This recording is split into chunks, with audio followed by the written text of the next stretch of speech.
I'm ready, but I don't think Rick's ready. Is Rick ready? Rick ready for what? Rick, do you know what happens next? I don't. Rick. Why am I nervous? I'm very nervous. What's going to happen? We'll have to cut that out because Rick just Did I ruin it? Rick just kind of announced that he doesn't listen to the podcast.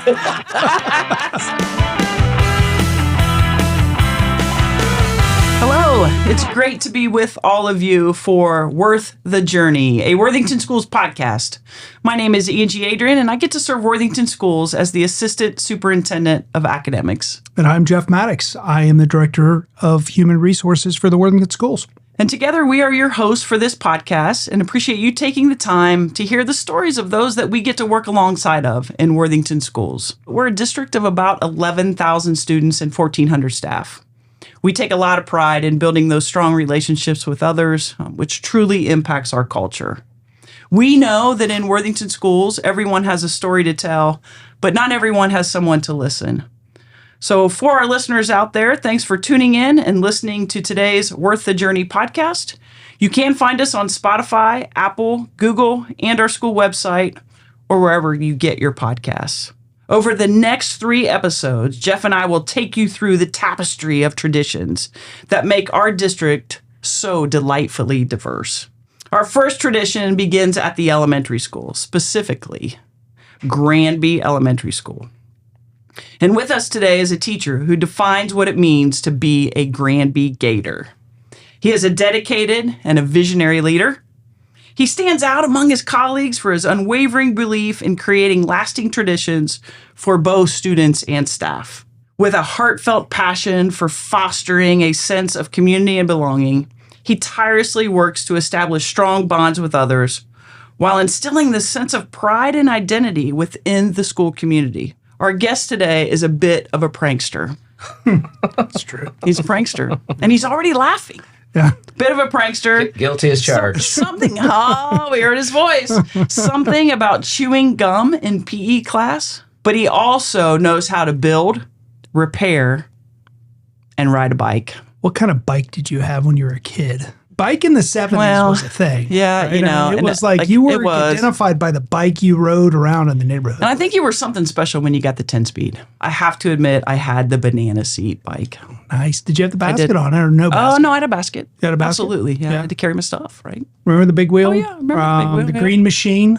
Yeah. Green machine was pretty popular back then. Graduated to my mom and dad had a rule that if any big purchase my brother and I wanted, we had to go in halves. He paid for that immediately because he had a paper route. I took 6 months to pay off my 10-speed. My 10-speed sat in my basement for 6 months before I could take it outside for a spin. But my brother had the Mag Scrambler, the Schwinn Mag Scrambler, if you remember that thing. I don't. That thing was like, it was the talk of the neighborhood. It was pretty impressive. Ladies and gentlemen. Standing at a height. Standing at a height. I don't want to be offensive, Rick. I'll make you 6'5", but it's probably more 5'9", 5'10". I'll go with 5'8". Ladies and gentlemen, physical education teacher from Granby, Rick Armstrong. Welcome. Wow, Rick, it's great to be with you. What a great introduction. And I can't help but answer the question myself. My first bike, Yes. I can picture it now, a red and yellow banana seat Schwinn. Nice. I we might have had the same bike, Rick. I thought it was pretty cool. Yeah, absolutely. I bet you were. But did you have a basket on it? No baskets and no frillies on the handlebars. On the handlebars. I did put some cards in the spokes, though. I was just getting ready to say Right. that was the thing. question. It was. Yeah, that was a thing. For sure. Did you have the pedals that have the metal spikes on them so your feet didn't slip? I do now as an adult. Yeah. But as a kid, I did not. Tell us a little bit about yourself. How long you been teaching? Have you been in Granby your whole career? Tell us. My educational path is a wild one. My very first teaching job was in a place called Jeffersonville Elementary down by the outlet malls, a very rural school, and I learned a ton there. I felt like I was going to teach there for good, but then an opportunity opened up in Worthington. I literally was like, no, I'll betray this other school district, and my buddies were like, dude, it's a great district. At least interview, which I did. Got a job at Kilbourne Middle, taught there for 4 years, was the head football coach, coached track, loved it, had a ton of friends. I was not high on the seniority list. And so there was an involuntary transfer. It's actually the first time I met Dr. Bowers. I was transferred, and I'll be honest with you, I went kicking and screaming. I was really pretty upset. And about 3/4 of the way through the school year, I kind of took myself aside. I said, why am I fighting this? Right. These kids are pumped to be here. They're excited. And I started changing my philosophy. And they laughed at my jokes. Middle schoolers didn't laugh at my jokes. They rolled eyes. And I'm like, why am I fighting this? And I started embracing it, and man, just took off with it. And so I've been at Granby for, if my math is right, about 20 years. And it's just been incredible. Great. Absolutely awesome. It was a blessing in disguise, really. That must have been around the mid-2000s when Dr. Bowers showed up. We were going through, like many districts in Central Ohio, what's called a reduction in force, which required Rick to be involuntarily transferred to Granby, which, thank goodness we've had a really good run in Worthington schools that we have not had to talk about the concept of riffing anyone. What I've always appreciated about Rick is that was tough. I remember you going through that. Yes. But Rick landed at Granby and embraced it. Yeah. And one of the words that I would use to define Rick Armstrong is he's invested. When he gets his feet planted somewhere, he's invested there. And he really works hard to make that place better than it was. Thank you. Traditions don't happen unless somebody is invested in the work and in the students. And his 20 years at Granby has been a part of several traditions and leading several of our traditions. Let's talk about the one tradition right now that is pretty solid at Granby. The Gator Bike Park. Yep. You guys had mentioned about talking about that. And I said, tradition. But then I started thinking, I'm like, we've been around for a while. So yeah, we have started some traditions there at Gators. And the trail, the original trail, opened up in 2013. It was just a simple dirt trail. And it goes back to the bikes, right? Like we all grew up on bikes. We each shared a story about a bike. Being passionate about bikes, we were doing some bike clubs. I was realizing real quickly that the kids weren't riding bikes as much, but they wanted to. And so we did some bike clubs. And for me, it's always like the what's next. And so we did some neighborhood tours. I'm like, gosh, I was really into mountain biking. I'm like, what if we just cut a trail? So we asked some questions, worked with Patty. She went to the district. They said, sure, that's fine. And that what if question just kept growing into what Gators is now. We have 3 phases. We've got a modular pump track. We just installed that. We got a flow trail, and we got a skills loop. About 8 professionally built features for kids and families to ride. It's been absolutely awesome. But when we talk tradition, I don't think of just riding trails as tradition. We started a bike team. Right. And within that bike team, we have traditions such as the Strong Spoke Award, like a kid that really steps out and is a great team member. We talk about the team being the wheel and the spokes being individuals. Hey, when you finish your race, are you going to walk around with your medal on your chest, or are you going to put your bike down and cheer on your teams? Right. Or if somebody falls, are you going to help them up? And we've really embraced the tradition of what a strong spoke means to the team. And then just recently, within the last few years, we've embraced a grit award. Like, it's hard to race a bike without some crashes, right? Right. Persevere and get back up. Yes, exactly. And we're not minimizing injuries. Right. But sometimes you scrape your arm. Kids that show some grit and they get up and they show some toughness, we acknowledge that. We get them up on a stand, and I got the mic, and we get a big old pile of dirt and splash it in their hand, and that's the grit award. Yep. And I think that's the visionary that we're talking about, right? It starts as a neighborhood bike ride. And as a matter of fact, that's the visionary piece. Yeah, and we started a nonprofit to oversee the bike park, and our whole mission statement goes right with what you're saying. Hey, off the couch, away from screens, into the seat. Honestly, you talk to anyone who's involved in Gators, it's blown up way past anything we ever would imagine. Cool. And it's awesome. It's just been an incredible journey. How do you access that? It's open all the time. Yeah. That's what's been great. The bike park actually lies on Columbus Rec property and Worthington. And so we have some legal documents, MOUs, a land lease agreement. I really got to give a shout out to Worthington. A lot of districts would not have done as many meetings as we did for this, but they believed in the vision and they stood behind it. And I'm telling you, people like Tim Gehring, Jeff Ebley, Dr. Bowers, and Patty, goodness gracious, she's running a principal and she's in these meetings, and we had a lot of them. A big part of that meeting was making it open to the, not just Granby, but to the entire community. that's great. Which has been fun. So those who don't know where it is, when you pull into Granby and you look over to the right, the building will be on your left. Granby Bike Park is to your right. Before it was ever a bike park, it was just a wooded kind of swampy space. I'm glad you said that. Yes. Yeah. I asked Columbus Rec because they had a beautiful piece of land and it was actually protected. They said, no, why don't you use we're looking at the satellite image. Why don't you use this swatch of land here? And honestly, I was a little upset. I'm like, well, it's swampy. It's dirty. Honest to goodness, there was all sorts of trash back there. Yeah. Kids are doing some things that probably wasn't all that great. And I'm like, well, if that's what we have, we'll do it. Well, it turned out to be a blessing once again, because we kind of pushed out the riffraff. The trails still get swampy, so we got some moisture management we're always dealing with. But honestly, the small trail is perfect for parents. They bring little kids, and they're always within earshot of the kids. So that smaller loop actually really turned out to be better than I ever imagined. So take us back to 2013, and I guess it would even probably be 2012, maybe even 11. Why would you even have looked at that and thought, man, I think I want to put a bike park here over time? What was the inspiration behind all that? It goes back to the what's next, Jeff. It really does. Like, we were having a hoot riding through neighborhoods, and I'm like, well, what can really spice this up? And trail riding is different than riding your bike on pavement or the road. And you can learn a lot of skills like front tire lifts, riding over a log or a root. That was the inspiration. Hey, how could we take this bike club and really turn it up a notch? Rick, you have a bike team. Talk with us about that, what that is, and who do you compete against? The bike team came out about where we were doing a riding recess program, and I'd get permission slips, stacks of them. Couldn't get to them all. I felt bad. There were kids want to ride bikes in the trail. We couldn't get them there. So, well, maybe we'll do like a summer bike team. I thought maybe we'd get 5, 10, maybe 15 people do it. And that way, those that really want to ride will have that opportunity.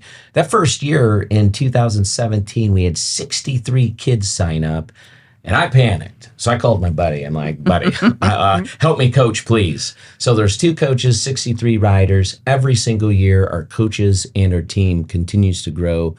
In the last few years, we've had to cap it just because we don't want the program to be so big that it's unmanageable. We really pride ourselves in coach-athlete ratio. We just finished our season. We had 293 riders, 53 coaches. It continues to grow and be a true blessing. Who are you competing against? Ourselves. There's no other team out there like that. Now, when I say that, Jen Malik is an avid mountain biker, and she came to one of our events, literally teared up. She says, this is amazing. She says, I want to take this, to the next level. So she brought in NICA, which is actually a high school and middle school race team.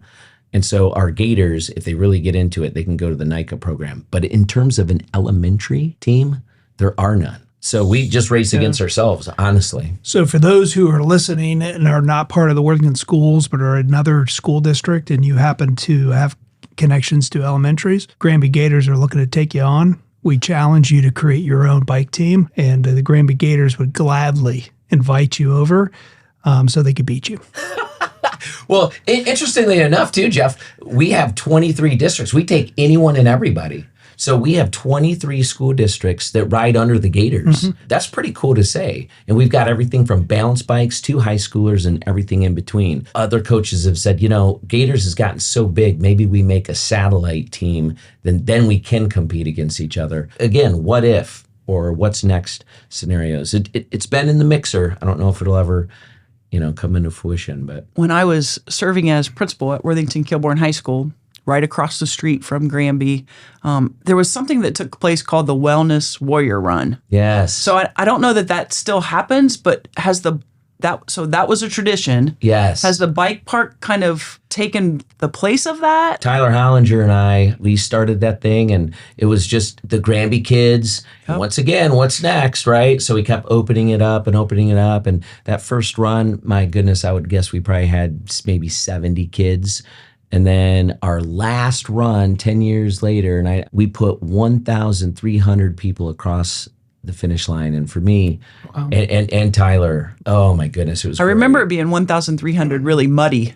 people coming through that Well, finish that's line. funny. There's a little story that goes along with that too. Knowing it was the last year, our mud pit continued Yes, to it get bigger did. and bigger and bigger. I remember coming over and watching. I did not participate. I hope this doesn't get us in trouble, but Mr. Hollinger and I kind of said, hey, we're going to make this pit insane. What are they going to do? Shut us down? This is the last year. So we literally had a Boy Scout troop come with a rototiller, and we chewed that up and soaked it for days. And I am telling you, if you go on to, I've got a Granby Wellness YouTube channel, there's a great shot of that mud pit in action. Yeah, Epic and I mud. remember Trent. He crawled through that mud pit. Oh, Was that the yeah. last one? Or what was it prior to, maybe? Well, Dr. But Bowers. I remember Dr. Several Bowers of them. crawled through. Okay. Several of them, absolutely. When something starts taking off, something has to come off the plate. Yep. Mr. Hollinger was going to the middle school with the 6th grade, so he wasn't going to be around, and Okay. it just seemed like the right time to put a cap on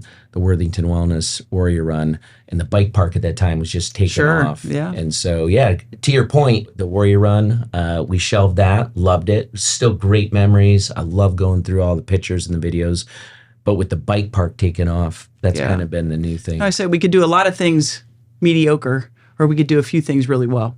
Right. And so we're choosing to do a few things really well and give kids experiences that they don't traditionally get to have. So that's great. You guys have had a heck of a run, though, Granby, with some traditions. Highlight some of the other things that have rolled through the Granby Gators. We had a wellness committee. A bunch of teachers got around. We said, all right, we're gonna have fun with this committee. How can we teach kid wellness? We create a fictitious superhero by the name of Wellness Man, and we made videos. And the first video, well, I'm going to tell you, it wasn't all that impressive. The acting was extremely poor, and so was the editing.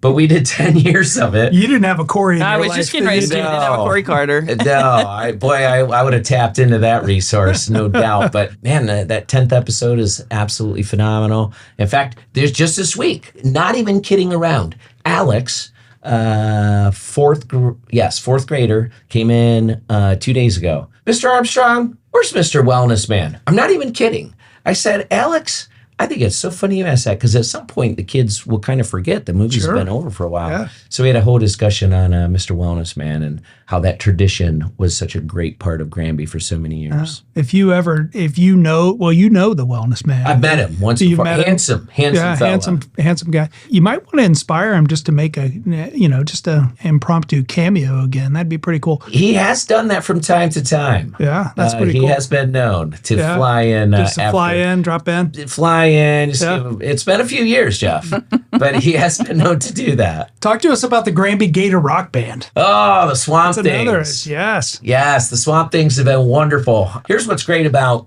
elementary kids. Oftentimes so excitable that they don't know if you're good or not when you're playing an instrument. And being a new drummer, I even have a hard time calling myself a drummer. You want to have an audience, and if you're going to mess up, elementary kids are great because they cheer like crazy, and they don't know that you're not doing so good. And the whole thing behind the Swamp Things, our tagline is, we can't promise you good music, just a good time. That was part of our carnival for many years. Talk about all these traditions and all these great things. And you guys know as well as I do that all takes time, right? And that's time away from family. Yep. None of these traditions that we're talking about is in the contract. To pull that off, you have to have support at home. I can't help not go straight to my wife, Lori. Yeah. And I'm kind of going to get a little emotional here. That's all right. She's been absolutely amazing. Stood by me 100%, loves what I do, how I do it, and how I go about doing it. So shout out to my wife, Lori. Yeah. She's absolutely amazing. Got 2 amazing boys. They couldn't be any more different. Craig is a sweetheart, super shy, super quiet guy, but puts everything into everything he does. Like, I mean, he gets to like a 97 and he's upset. Like, he just, bam, just driven.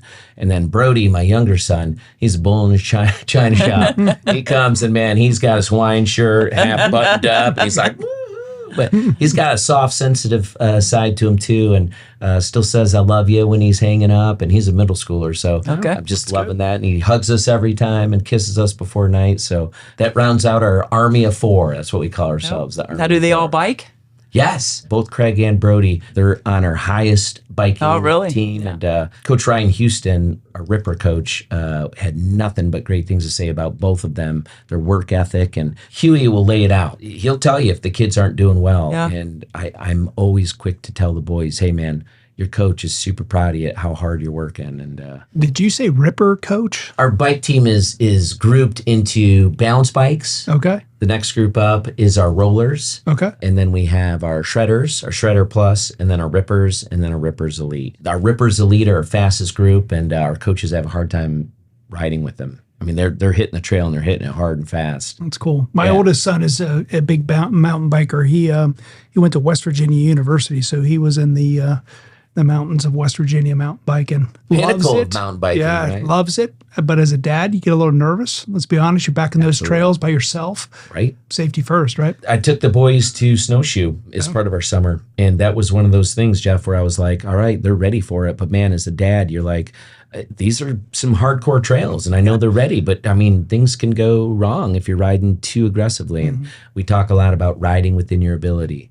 But hey, real quick, something just hit me. We're talking about traditions in Granby. One of the cool traditions about the bike team too is having some of these high schoolers come back and coach. Man, talk about tradition to see some of these kids go through the Gators mountain bike team and love it so much and then want to give back and come back. We've had 3 kids come back in service coaches, and I know 2 girls that are begging and pleading. We're going to give them a little bit more experience, but they're ready to come back and service coaches too. So there's a tradition in the making. That's really cool. Rick, the last tradition I want to talk about is senior tea. And I know that's not necessarily a tradition that you are directly involved in, like the bike park. But tell us a little bit about what that means to you, your colleagues at Granby, when those seniors come back to Granby. The Granby Senior Tea, what a wonderful opportunity. The seniors come back, they're kind of wrapping up their school year, and then the seniors will come. They have the opportunity to come and visit the classrooms.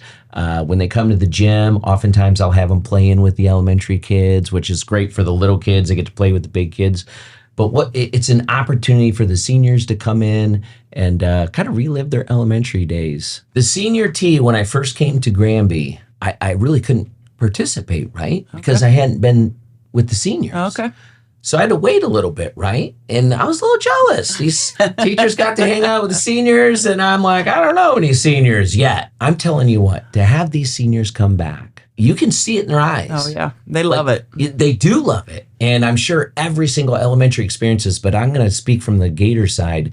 You've made a difference when you look at the kids and you're reliving stories. And the kids are lighting up and they're like, hey, remember the time when X, Y, and Z in the gym and this and that. And they'll come in the gym and, they're young men, young women. Right. And it's unbelievable. But some of the stories they tell and they share, as a teacher, it's great because it gives you validation that we're making a difference. Sometimes it's those little things that you do that sometimes you don't even remember, but they do, right? Yes. It's that extra effort that you give. They feel like they belong. They want to go back to their elementary school and they want to tell their teachers, look at me, I'm a senior and I'm all grown up. But this is where it started. This is where the tradition of being a student started. Absolutely, Angie. And I was privileged to have a senior just visit. It wasn't part of the Senior Tea, but he came in 2 days ago and we were talking about, he wants to be a nuclear physicist. I'm like, whoa, that's crazy. He says, hey, I might not be the smartest guy, but I'll tell you what, I'm going to work hard and I'm going to be getting the best grade. Cool. That's and great. That's what I said too. I said, man, that's awesome. And I just got goosebumps. And it's hard to tell the story without kind of feeling like I'm bragging. He looked at me and he says, you instilled that in me. I said, what are you talking about? He says, that archery unit, you told us, don't worry about the archer on your left. Don't worry about the archer on your right. Go for PRs, personal records. Right. Go beat your own best. And he goes, and that's how I've really done my life. And that's how I do my physics and my math classes. That's and cool. I gave him a big old hug. You just proved That's your great. point, Ange, that they remember what you say to them. Oh, they do. They really Absolutely. do, don't they? Yeah. I think, Ange, that all of our elementary schools have the Senior Tea, if I'm not mistaken. I think so too. So that's a pretty cool tradition in Worthington that the kids think enough to want to go back and say thank you to the folks that kick this party off? I don't really do anything for the senior tee. We have volunteers. Every school has them. They just knock it out of the park. And for Granby, Shelley Bulliard and Steph Darner, they've been running it for years. And they put hours upon hours upon hours of work to do it right. Right. That's what Worthington does, right? We do it right. And they've got name tags. They've got trivia. We do the Gators song, which is always awkwardly They fun. remember it. They do remember it. We have so much fun reliving some of those memories and whatnot. The senior tee, it's been there ever since I've been at Granby, and I hope and pray it continues because it's amazing. Kids love it. The staff love it. Parents love it. That's great. Who has inspired and influenced you to do the work that you do in Worthington schools? Honestly, if you asked me that 5 years ago, I would have struggled. But actually, I know where it connected with me. Gary Moore's retirement party, the godfather of PE in Worthington. If anyone knows Gary, he's quick with a smile, as creative as they come. He's in retirement age, and he is the most playful guy you'll ever meet. I had the honor and privilege of working the summer camp. Actually, working the summer camp is what landed me in Worthington. The summer camp was run so great. The attention to detail, the creativity, the fun the kids would have. And that all came from Gary. That came from leadership. And then I worked a few events with Super Games. And that same attention to detail and that creativity, it was just like a party, but it was an intentional party. That came from Gary. I feel like I do a pretty good job with that. And that comes from working under Gary and seeing how he operates. Does Gary know that? He doesn't. He does now, right? And hey, Gary, you're going to have to listen to this, I buddy. know, that's pretty cool. Well, but you know what? I'm glad you say that, Angie, because, so many, when people inspire you, you should let them know. Yep. And I think about some of the teachers that inspired me, and I always think, man, I should call Coach Knight. And then Coach Knight passed away, and I lose that opportunity. You've inspired me to reach out to Gary. Gary, and then his wife, Kathy, was a longtime school counselor for us. Just incredible family that made years and years and years of differences. So. Absolutely. So we started this with investment. You're incredibly invested in the Worthington schools. Why? This is going to be a teacher answer, but I'm telling you, it's the students. When you work hard and you see the aha moment, how do you beat that? How do you not be, right? How do you beat? You can't. We are so fortunate to be in a career where we can work with kids one-on-one or in a group setting. And when they get it, we celebrate it. Like, man, I got goosebumps again. That's the why. It's the kids. And I know that's the textbook answer, but it's the truth. When you're working with kids and they're working hard and you talk about perseverance and then they get it, you cannot beat that feeling. That is why we do what we do, for kids, ultimately. So, Absolutely. And I appreciate that. Yeah. I can't imagine you not being in Worthington. We end every podcast with Mr. Jeff Maddox asking rapid fire questions. And so he'll give you the directions, but you don't have a whole lot of time to think about your answer on this. So it's rapid fire. I'm ready. You can ask to pass, but the answer will always be no. And I will wait uncomfortably for an answer. Awesome. All right. I love this game already. First question. Ready. Why are you a Michigan fan? Born and raised. Go Blue. That's no excuse. Listen, you can't control where you were born, but you can control over time who you root for. I know. And the excellence for Michigan, it's good to have it back. Next question. Hey, can I ask you a question? No, how many wins does Michigan have? Sorry. Rick, you're hijacking this conversation. Don't edit that out, Corey. Other than Wellness Man, who is your favorite superhero and why? Spider-Man. Why? Because he can swing anywhere he wants. He's amazing. What is your favorite song from your teenage years that you still jam to in your car? Van Halen Jump. Rank order these three things. Pancakes, waffles, French toast. One being the best, third being the least best. This is the hardest one yet. French toast 1, pancakes, waffles. When Lori cooks them all and she bangs it up pretty good. All right. Are you an early person or a late person? Oh, late person. I'm not good in the morning. Well, I'm like a boulder. Hard to get moving, but once I get moving, watch out. Are you a dog or a cat person? Dog. If you could play one professional sport position, what would it be? Would I be playing it good? Yes. If that's the case, quarterback. Favorite ice cream flavor? French vanilla with caramel on it. Does that count as vanilla?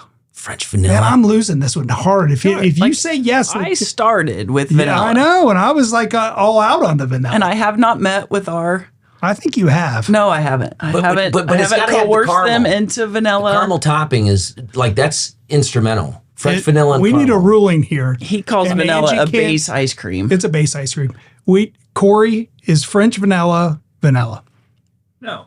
So it is a flavored ice cream then. So it doesn't count as vanilla. It's either that or Superman ice Corey cream. has spoken. We can't debate that. Well, vanilla and vanilla bean aren't the same, right? I don't know. All right. These are hard. I'm bringing vanilla ice cream to our next podcast. Do you wet your toothbrush before or after applying the toothpaste? Whoa. Sorry, I almost hit. It's after. I told you these are hard. I know. I answered too quickly without listening. I put the toothpaste on, then I wet my toothbrush. Last question, the most important question. These are all lead up to the most important question of all All time. right. What is the greatest cereal of all time? Fruity Pebbles.